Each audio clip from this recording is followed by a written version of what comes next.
ప్రతి మనిషి తన జీవితకాలంలో ఒక్కసారైనా అప్పు చేస్తాడు. కానీ అప్పు తీసుకున్నప్పుడు బాగానే ఉంటుంది. అప్పటికి ఆ సమస్య తీరింది అనుకుంటాము. కానీ అప్పుడే అసలైన సమస్య మొదలవుతుంది. ఎందుకంటే అప్పు చేసేటప్పుడు ఉన్న సంతోషం కాస్త నెల నెల మిత్తి కట్టడంతో పోతుంది. ప్రతి నెల మిత్తి పెరగడం వలన ఆ మిత్తి కట్టడానికి ఇంకో దగ్గర అప్పు చేయవలసి వస్తుంది. ఇలా అప్పులు చేసుకుంటూ పోతే మనిషికి మనశ్శాంతి అనేది దూరం అవుతుంది. సరిగ్గా తిండి తినలేడు, సరిగ్గా నిద్రపోలేడు.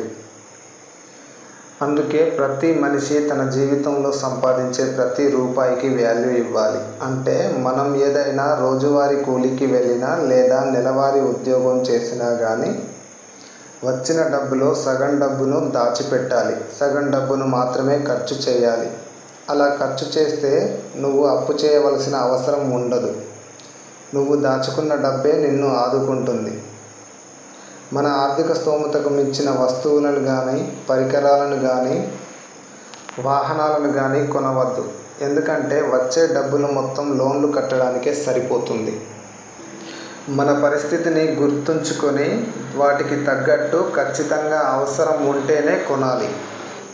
ఎందుకంటే అనవసరమైన వస్తువులు కొనుక్కుంటూ వెళ్తే అవసరమైనవి కొనడానికి అప్పులు చేయాల్సి వస్తుంది. అలాగే గొప్పల కోసం, ఎదుటివారి ముందు గొప్పగా కనబడడం కోసం అప్పులు తీసుకువచ్చి అవసరం లేనివి కూడా కొని ఎదుటివారికి చూపించుకుంటారు. కానీ ఒక్కటి మాత్రం గుర్తుపెట్టుకోండి, పైకి కనిపించే అంత గొప్పగా ఎవరి జీవితాలు ఉండవు. లోపల ఎవరి బాధలు వాళ్ళకు ఉంటాయి. కావున ఎదుటివారిని దృష్టిలో పెట్టుకొని అప్పులు చేసి ఇబ్బందులు పడకండి. అప్పుడే మీ జీవితం చాలా హ్యాపీగా ఉంటుంది. ఇలాంటి మంచి మంచి వీడియోస్ ఇంకా మన ఛానల్లో చాలా ఉన్నాయి. కాబట్టి ఇలాంటి అన్ని నోటిఫికేషన్ రూపంలో రావాలి అంటే వెంటనే మన ఛానల్ని సబ్స్క్రైబ్ చేసుకోండి. Thank you.